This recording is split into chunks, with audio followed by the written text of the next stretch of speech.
আসসালামু আলাইকুম এভরিওয়ান, নতুন একটি ব্লগে আপনাদের স্বাগতম। আমরা এখন যাচ্ছি ফুটবল খেলা দেখতে। আমাদের সাথে আছে সিয়াম, শান্ত। তারা যেন কথা বলতেছে, কালকে তো ব্রাজিলের খেলা, ব্রাজিল আর হাইতি। তো ব্রাজিল আর হাইতির প্রেডিকশন আপনারা বলে যান। তারা ব্রাজিল কয় গোল দিবে আর হাইতি কয় গোল দিবে? ব্রাজিল দিব ফার্স্টটা।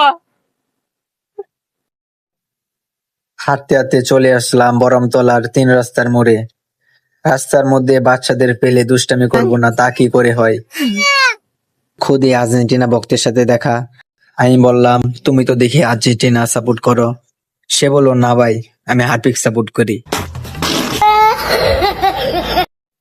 সে ঘুরে তার নাম দেখালো এবং তার প্রিয় খেলোয়াড়ের নাম জিজ্ঞেস করলাম। মেসি। সে বলল মেসি।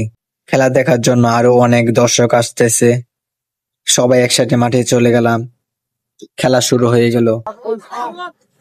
লেফারির পাশে থেকে খেলা স্টার্ট। ছোট মাঠ, তারপরেও তারা 11 জন টিমে নিয়ে খেলতেছে, কারণ তারা চায় না কারো মন খারাপ থাকুক, সবাই যেন খেলতে পারে। এই বিষয়টা দর্শকদের কাছে খুব ভালো লাগলো। মাঠে গিয়ে অনেক বন্ধুদের সাথে দেখা হলো, তাদের সাথে কথাবার্তা বলে ভালোই লাগলো। বল দিয়ে ছুটে চলেছেন, কিন্তু টাকের কাছে পৌঁছতো। মোবাইলের শট ছিল, কিন্তু খানিকটা কানে খায়নি। ক্ষেতের মধ্যে খেললেও যে এত দর্শক হবে তা ভাবতে পারেনি। রাস্তা ভরে গেছে দর্শকে। রাত মাঠের মধ্যে ঝগড়া সৃষ্টি হলো।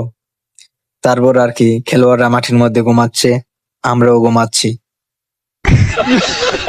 দীর্ঘ 1 যুগ পর আবার খেলা শুরু হলো। আজকের খেলাটা ভালোই লাগলো। সবশেষে একটা কথাই বলবো, তাদের খেলা অনেক ভালো ছিল। 2-1 ব্যবধানে কালো জার্সি মানে বার্সেলোনা টিম জিতে গেল। আমি খুশি ছিলাম না, কারণ আমি রিয়াল মাদ্রিদ সাপোর্ট করছি। আগামীকাল আসতেছি কাচারি মাঠে, সেখানে মাসিমপুর জুনিয়র বনাম মাসিমপুর সিনিয়র খেলা হবে। সবাই আসবেন। আজকের মতো বিদায় নিচ্ছি। আল্লাহ হাফেজ।